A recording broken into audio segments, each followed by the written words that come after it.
heureux de continuer les capsules historiques. C'est souvent improvisé, c'est souvent frais et spontané. Et c'est ça aussi que les gens ici aiment dans l'émission. On retourne, puis on attaque encore. Là, j'hésite entre les deux dames, lesquelles attaquer, les deux ayant des beaux sourires. On va commencer à les premiers colons. Ils ont dû quand même se rassembler. Il ne peut pas y avoir de service ici, ça, je suis capable de comprendre. Donc, qu'est-ce qu'ils faisaient avec le bois, vous en avez parlé, mais aussi, après ça, vous avez parlé de ferme. Qu'est-ce qui se passait avec tous leurs produits ou tout ce qu'ils réussissaient à produire? Au cours des années, là, ça s'est fait sur plusieurs années. D'accord. Le village a commencé, puis là, les gens se sont étendus dans les rangs pour former les fermes, parce que pour faire défricher les fermes, puis... Puis, ils ont commencé par une vache, hein, puis un cochon, puis... après ça, non, les fermes ont profité. Et puis, avec le surplus, ils vivaient avec les produits de la ferme. Puis, ceux qui avaient un surplus de la ferme allaient au marché d'Ottawa. Okay. Et ils partaient à l'enchevaux avec une voiture là, qu'ils appelaient un express. Et puis, ils chargeaient là-dedans du beurre, des viandes, des légumes, le surplus du jardin, l'automne, tu sais. Puis, ils partaient comme à 2-3 heures du matin pour se rendre à Ottawa. Oh, yeah. Puis, il fallait pour avoir une bonne place, il fallait qu'ils partent de bonne heure parce que les places n'étaient pas réservées. Là. Okay. Fait que s'ils voulaient vendre, il fallait qu'il y ait une bonne place. Puis ils revenaient le soir. Il fallait revenir le soir dans la soirée. Un sacré toujours à cheval. Les routes n'étaient pas comme aujourd'hui non plus. Non.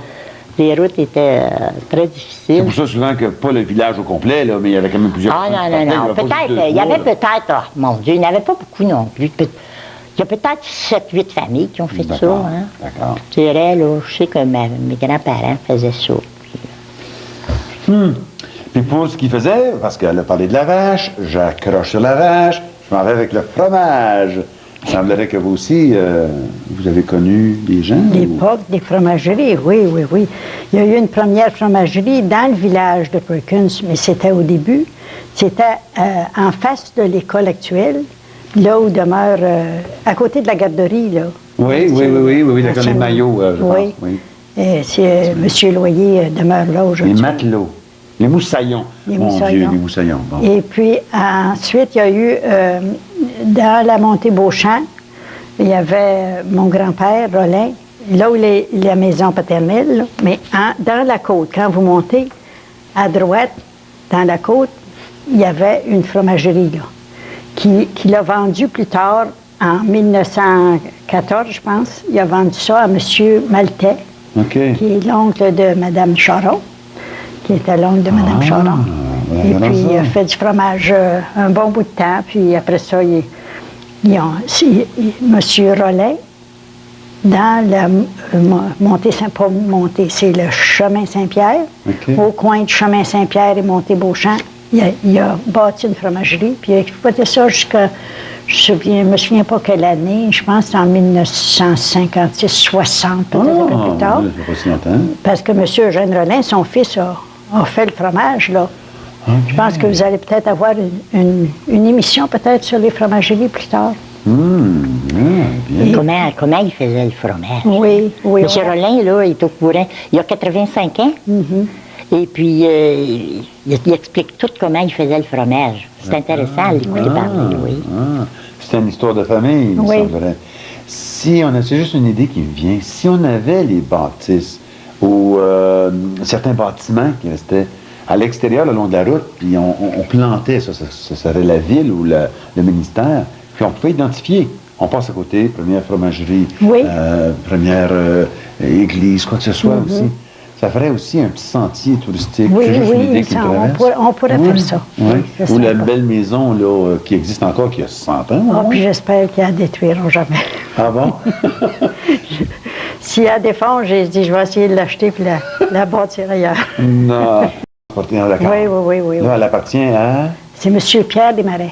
qui est là. OK, Puis d'accord. il a acheté en même temps l'autre ferme à côté, qui était celui du frère de mon grand-père. D'accord. Fait qu'il y a les deux fermes qui ont été achetées à cette époque-là, en 1884, je pense, OK. par le grand-père Jean-Baptiste Rolin.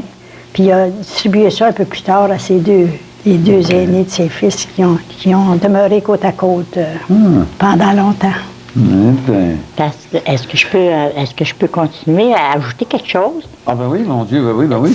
C'est à peu près la dernière maison en bois carré qui est bâtie ici à Perkins. Là. Les autres ont été détruites, mais presque toutes les maisons étaient bâties comme ça.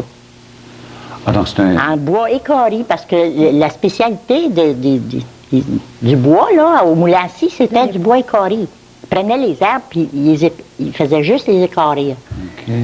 Ils vendaient ça comme ça. Alors, les maisons se sont bâties en bois écarré. Ah, c'est la maison modèle de ces temps-là. C'est ça. Puis on revient à ça, parce que là maintenant, là, on fait des maisons de bois rond. Ah, c'est vrai, Oui. c'est vrai. Oui. Ah oui, il y en a une très, très belle avec McGregor. Oui. C'est vrai. Ah. D'ailleurs, quand on voit les photos anciennes du village de Perkins, on en voit beaucoup des maisons de pièces.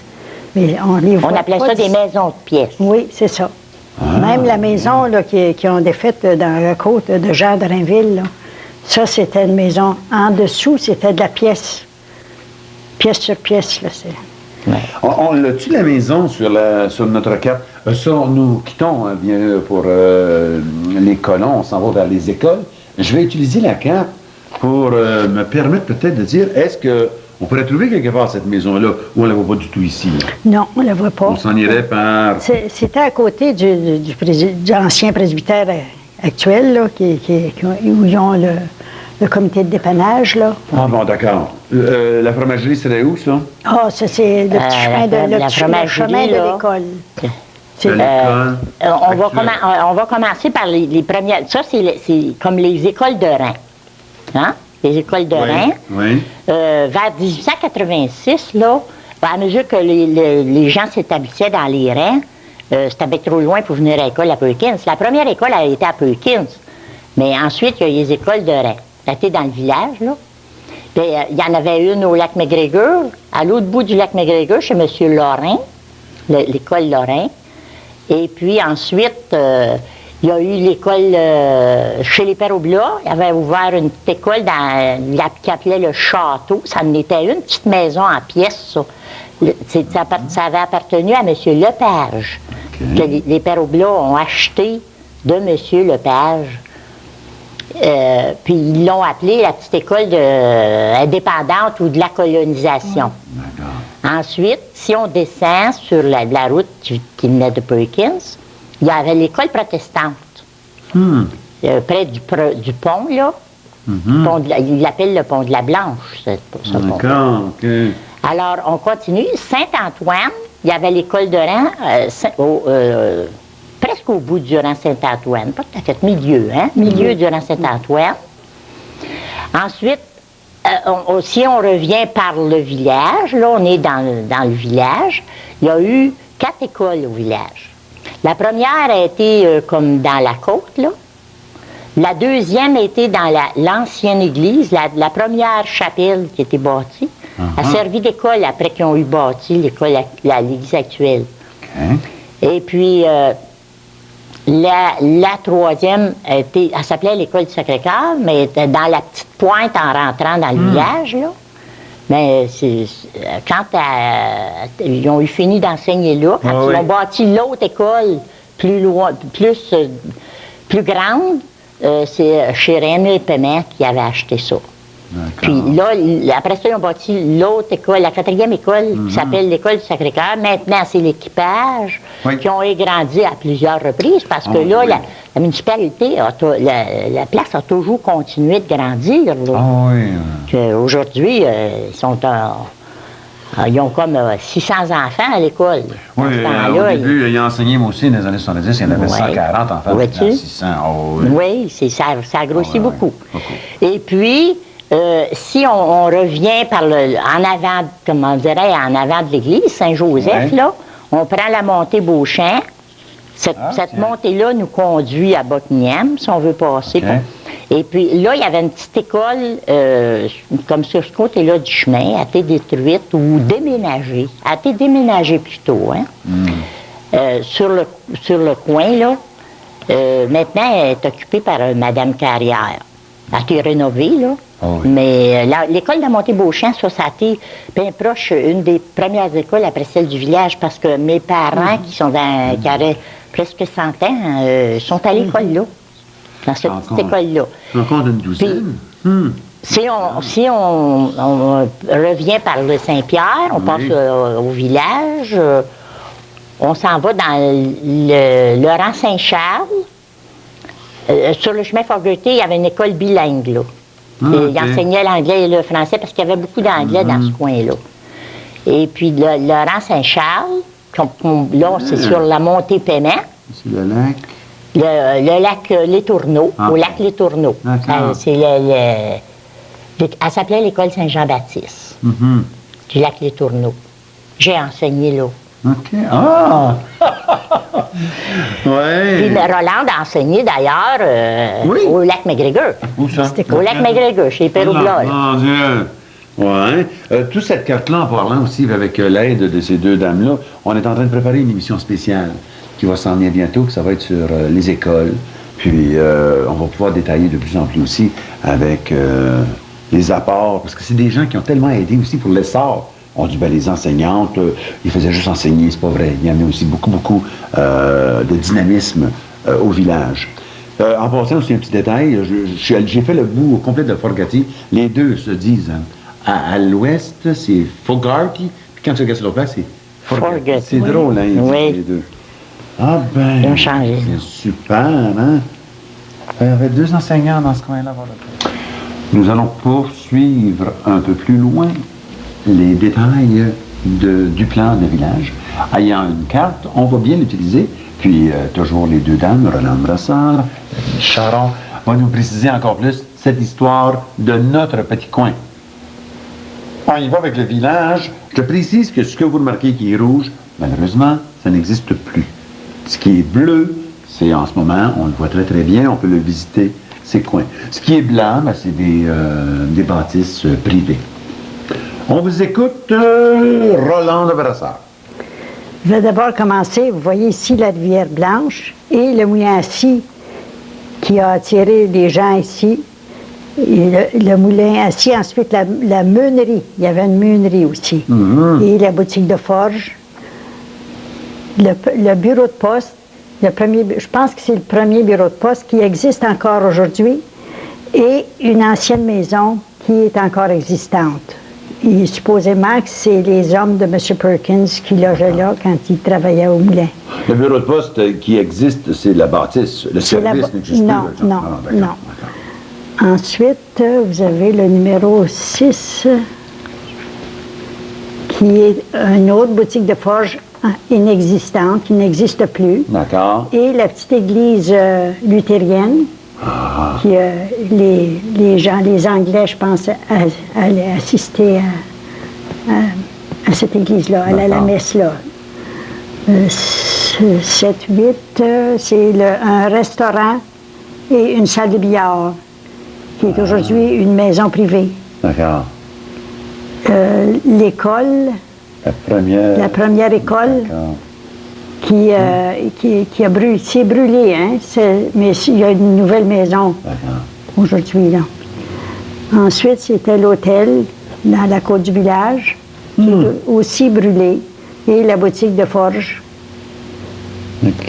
Une autre boutique de forge. Ensuite, la banque. L'épicerie. Ah oui, la banque, l'épicerie, c'est ça. Ouais, c'est ça, c'était une vieille maison, ça aussi. Ouais. Ça a été démoli pour faire place au chemin, là. Et puis, ça, c'est l'hôtel, le presbytère. L'hôtel de ville? L'hôtel de ville, okay. Oui. L'hôtel de ville et le presbytère, qui est aujourd'hui l'école des adultes. D'accord. Il y a des gens qui suivent des cours actuellement. Oui. Nous avons notre église actuelle et la première chapelle qui a été construite. Et puis ça, c'est le premier presbytère qui était construit là. Oui, oui, on a eu l'histoire d'une En poule, pièces, c'était en d'un pièces. canard, oui. Les remises, parce que les gens, au début, ils venaient à l'église avec des chevaux, donc il y avait des remises pour Un abri. un abri pour les chevaux. Pendant ce temps-là, il allait à la messe. Oui, ils attachaient leurs chevaux, puis D'accord. l'hiver, ben, ils mettaient une couverture dessus. Je peux-tu vous couper juste une Oui, seconde? oui. Parce que là, j'ai compté forge. C'était-tu un si grand problème pour les chevaux? Il y en avait-tu tant que ça? Ah, il y avait beaucoup de abri pour chevaux. Ah oui, puis ils ferraient les chevaux, il fallait qu'ils mettent. Il y en avait une un petit peu plus loin aussi, qui, je ne sais pas si vous connaissez, dans le rang Saint-Pierre, chez M. Cécile, là. Monsieur Trudel. Saint-Joseph. Oui, Dans dans le rang Saint-Joseph. Il y en a eu une, là. D'accord. Oui. Mais c'était pas le même forgeron? Non. Ah, mon Dieu, j'en reviens pas. Puis il y en avait d'autres dans les rangs, là, aussi, là, tu sais, mais c'était plutôt. Oui. Ah ben, non, je pensais pas qu'il y aurait eu autant de forgerons. Puis est-ce que je peux ajouter quelque chose? Ben oui, on peut ajouter. Un cultivateur qui était habile un peu ferait ses chevaux lui-même. Il apprenait à faire ses chevaux lui-même. OK. Oui. C'est ça aussi que j'ai vu aussi dans le mot forge, aussi ici, boucherie, boulangerie. Des fois, ils ne faisaient pas un seul, il n'y avait pas juste un seul emploi. Le forgeron aussi offrait d'autres services. D'accord. C'est ça. C'est un premier gros centre d'achat. C'est juste avant. Extraordinaire. D'accord. Oui. OK. On était rendu où, là? Ici. 17, c'est ça. On s'en va ici vers le 18, Le ça 18, c'était ça c'est la caisse. La caisse. Commerce. Ça devrait être un ancien commerce, puis là, maintenant, c'est la caisse populaire. Ah oui, c'est ça. C'est justement, c'est monsieur qui vend des bicyclettes, là. C'était Ah, OK, la d'accord. première caisse. Ben, OK. la première caisse, oui, qu'ils ont construit. Ah, OK, le deuxième, OK. Là, je t'appelle sauter, là. Oui. Le deuxième bureau, en tout cas. La salle. Ça, c'est la Paroissiale. salle paroissiale. La ruche, ça, c'était la première salle municipale qui était ici, quand il l'a mis en premier. Elle était plus près du chemin, là. D'accord. Plus près de... Puis ils l'ont déménagé quand ils ont construit une autre salle municipale. OK. De 19, on s'en va vers le numéro 20, la troisième 20. école. La troisième école. La troisième école du village. D'accord. Ensuite, On remonte vers le ferme hall. la ferme hall, ça, c'était en face. Là où il y a le stationnement. OK. Stationnement, là. OK. Ça, c'est 22, c'était les bâtisses, j'imagine. bâtisses, c'est ça, les Hey, ça, dépendances. ça doit être une grande ferme. Oui, c'est Ah, ça. Ça allait partout, tout le village, un peu, ça, D'accord. la ferme de M. Hall, c'était tout le On village. s'en va vers le centre. 23. Puis, Rolande, on va essayer d'aller peut-être vers votre Oui. parenté. C'est de la parenté, ça, un petit peu quand même? Oui. Oui. Du côté- oui. Peut-être d'aller donner une Oui. occasion à la Vraiment. parenté. Ben oui, on est des petites cousines. Oui, Oui, c'est vrai. bien. Oui. Est-ce que vous voyez rendu au numéro, je sais bien que vous êtes un peu lointain, mais le numéro 23, 24, on est rendu vers le centre, et on se termine. Qu'est-ce que vous en pensez, là, vous, là, de Ça, ce c'est le coin-là? magasin général. Oui. Qui n'existe plus aujourd'hui. OK, ça, on Ça, a c'était aussi une boutique de forge, une boucherie et une boulangerie, ensuite D'accord. une coiffeuse. Ah, OK, il n'y avait pas tous les Oui, services nécessairement, mais c'est devenu c'est transformé. parce que la boucherie, là, la madame qui avait ça, là, Mhm. eux autres, ils délivraient de la viande dans les rangs. Ils délivraient ça. Ils passaient, puis ceux qui voulaient acheter de la viande, là, ben, D'accord. ils achetaient de la viande fraîche. Quand on parle des chevaux, là, on parle de 1880, 1900. Puis quand on parle de boucherie, là, on recule, évidemment. Là, on avance 1900. Ah, ça allait exister jusque dans les années 50. Ah oui, oui. ok, d'accord. Même les chevaux aussi.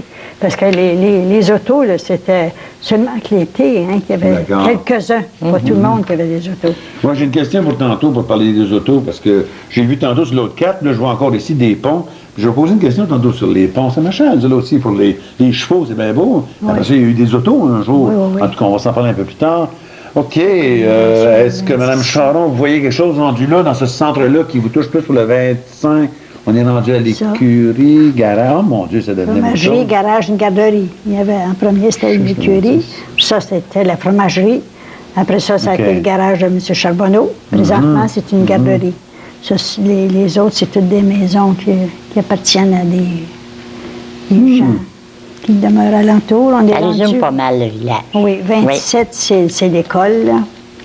Ensuite, ça, c'est le marché Richelieu. D'accord. Le 28, on est... Il y avait Ah, la salle Nous où sommes on est ici actuellement. présentement, Gia Vous nous Perkins, voyez, là. la future Arena. La future Arena, Oui. c'est un gros projet, c'est un Ça, gros c'est défi, le- ça le- aussi. le hein. manoir. On n'a pas arrêté les défis. Hein. Dans le village, ça fait longtemps qu'ils ont des gros défis. Oui. Le manoir, ah oui, le manoir La Blanche. Oui, c'est le ça. manoir La Blanche, là. Ouais, une petite messe le mardi, ça. C'est ça. Bien. On a oublié celui-là? Non, c'est des copies. Non, les protestants, tout ça. OK. Quand on parle aussi des histoires de cinq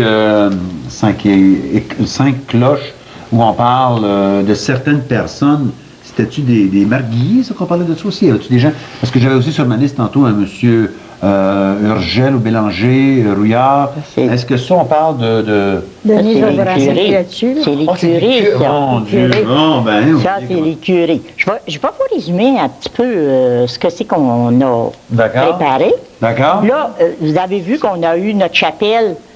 Oui, oui. Monseigneur Guig avait décidé de bâtir une chapelle en 1849, mais on l'a Ok. eu juste en 1857, notre D'accord. chapelle. Puis après ça, là, on a eu un curé résident en 1887. Ah. Puis en 1888, il a été, Je comprends. Je comprends, là. Ah oui, allez-y. il a été juste un an. Et puis, quand il est parti pour faire un cadeau au curé qui partait, il a fait poser une croix sur le rocher à 1 mille ici du village. Une croix de 18 pieds qui a été faite par un monsieur Doré de Pointe-Gatineau. Puis il y a eu ensuite, après ça, là, en 1906, Monseigneur Duhamel a donné la permission de bâtir une nouvelle église. D'accord. Ce qui a fait là, qu'il y a plusieurs choses qui s'est ajoutées à l'église, comme un tableau. Là, ça a pris le nom de Saint-Antoine. D'accord. Il y a un beau tableau de Saint-Antoine qui a été mis dans l'église, une statue de Saint-Patrice, parce que Saint-Patrice, c'était le patron des Irlandais. Puis comme on avait beaucoup d'Irlandais, on a eu une statue de Saint-Patrice et une statue de Saint-Jean-Baptiste. Les Français puis les Anglais, les Irlandais. Ouais. Là, il y a eu un carillon qui est en France, D'accord. de 5 cloches. Ah, c'est ça. Alors, il y avait des cloches de différentes pesanteurs, là, puis qui ont pris le nom des curés. D'accord. Qui a pris le nom des curés. Il y en a une qui s'appelle Onésime, Joseph, la troisième Urgel, la quatrième Dieudonné et la cinquième Napoléon. OK, là, je Tous comprends. des noms de curés. J'avais rattaché ça à une légende, mais c'était C'est ça. l'histoire. C'est ça. Ils ont D'accord, des, d'accord. on a la pesanteur des cloches aussi, là. D'accord. Maintenant, on a eu un premier grand ménage dans notre église Oui. en 1944, puis un autre en 1993. Oui, il y a beaucoup de gens qui viennent ici. Oui, Très puis bien, très bien. maintenant, on est dans l'association touristique, puis on est situé comme visite. On peut visiter une visite guidée de notre église. J'entends des gens dire que c'est la plus belle église, ça, faut pas trop se vanter. Des mais plus c'est vrai belles qu'elle est églises du superbe, c'est vrai canton. qu'elle est très On a un très beau chemin de croix. Puis, Bon, ben moi, je vais sauter sur cette occasion, parce que là, avec la carte tantôt, les ponts. Puis il y en avait aussi avant l'autre carte, il y en avait tellement de ponts. Qu'est-ce que c'est qu'il y avait comme problème avec tous les chevaux, mais aussi il y avait les autos à la longue. ben c'est ça. Puis On avait, la rivière. on avait tout des ça. rivières, on avait beaucoup de rivières, tu sais, surtout la Blanche qui sillonnait comme ça. Oui, oui. À travers des chemins qu'ils ont fait, il fallait faire des ponts. Oui. Puis ça, vous voyez, les premiers ponts, là, c'était bâti en bois, puis ça s'usait, ça se défaisait. C'était bâti habituellement direct sur la rivière. Fait que le printemps, quand l'eau montait, le pont emporté. Ah, ben. Puis plus tard, bien, on a fait des ponts en ciment. Ça, dans les années 60, là, 50, 60, il y a eu des beaux ponts qui étaient bâtis partout, en fait, dans tout le comté, là, mais on a eu des très beaux ponts à Perkins. Ici, vous voyez, on voit le pont chez Nadon, au lac McGregor. Ah. Y a-t-il des noms pour les ponts, ou j'imagine? Ça, le pont Nadon. OK. Le pont... non, celle-là, c'est la rivière Blanche. En rentrant dans le village, ici. D'accord. Puis celui-là ici, c'est le pont Nadon. OK. Celui-là, c'est le pont Nadon. Ça, ils ont dû C'est un très commencer beau à... pont qui résiste depuis 40-50 ans. Là. Vous voyez, en ciment, ben ça résiste. D'accord.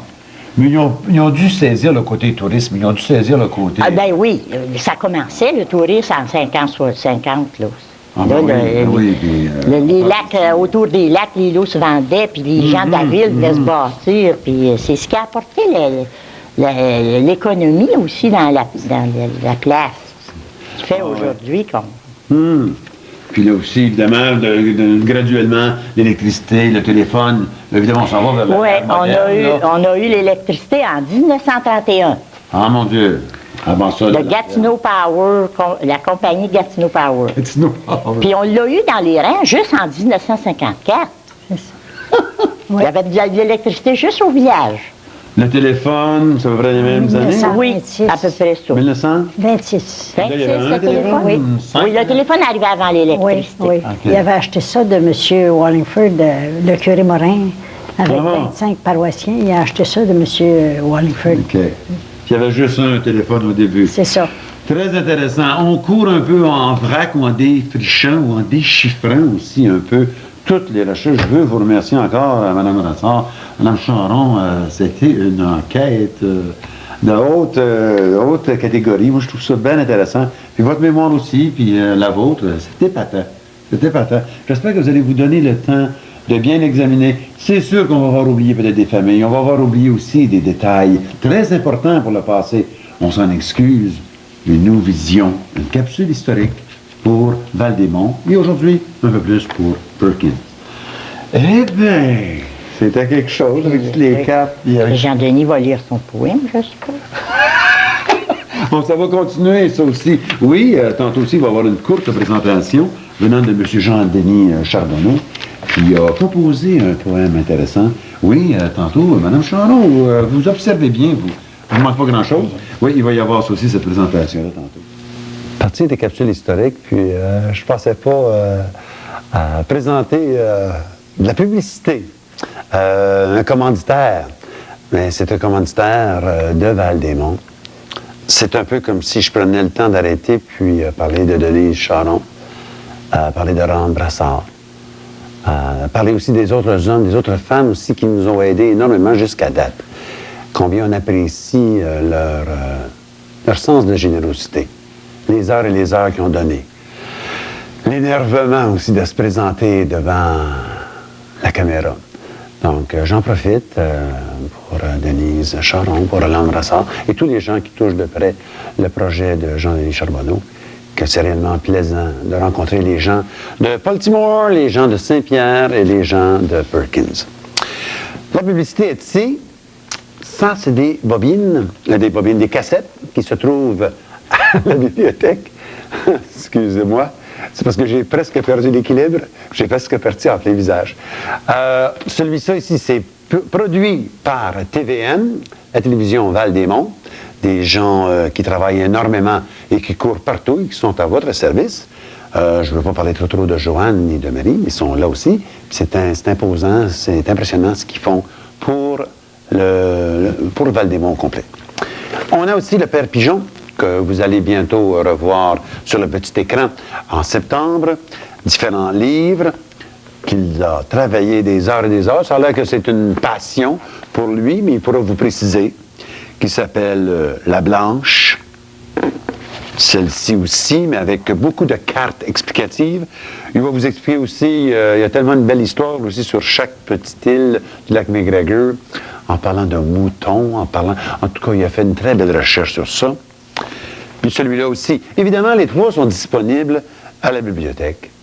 Celle de Saint-Pierre, Baltimore, j'imagine aussi que ça se trouve, puis aussi évidemment à Perkins. Vous pouvez aussi l'acheter. C'est de contacter une Madame Denise Charon, 671-2022. Puis, ça lui fera un plaisir de vous répondre à vos questions, puis pour l'achat aussi. Je passe maintenant à un poème de Jean-Denis Charbonneau, qui veut présenter un peu ce qui le touche dans ses ancêtres montvallois. Donc, c'est un poème de Jean-Denis Charbonneau qui est un amoureux du patrimoine. Nos ancêtres montvaloises, je les vois jaillir du trou de mine, les yeux cernés de poussière. Je les vois revenir des chantiers, courbés de fatigue, à bûcher, à scier, à suer, pour nourrir leur chère famille. Je les vois, les petits, agrippés à leurs robes, cuisiner les ragoûts, les tourtières, les tartes aux noix, pour donner goût aux fêtes du Nouvel An. Je les vois, les yeux rougis de fatigue, effeuillés du mica après une journée à s'occuper de la marmaille. Je les vois, les yeux brillants, danser, chanter, s'aimer dans la chaleur de vieilles maisons. Je les vois aussi s'échappant de leur dur labeur, revenir transformés, fiers de leur trophée de chasse et de pêche. Je les vois généreux, ne calculant ni temps ni argent, s'épauler dans un bis pour un copain infortuné. Je les vois transformer le lait des cultivateurs et dans une odeur de saumure faire naître un savoureux fromage. Et je les vois à la cuisine, au salon, au magasin général, au travail, à l'église, vivre des valeurs sûres et éprouvées pour que les jeunes transmettent à leur tour les richesses ancestrales. Et je les vois enfin, les enfants des enfants, traverser le siècle, quelquefois hésitants, mais au fond confiants, solidement plantés dans une tradition longuement éprouvée. Merci Jean-Denis pour le cadeau, pour cette lecture très belle, très intéressante.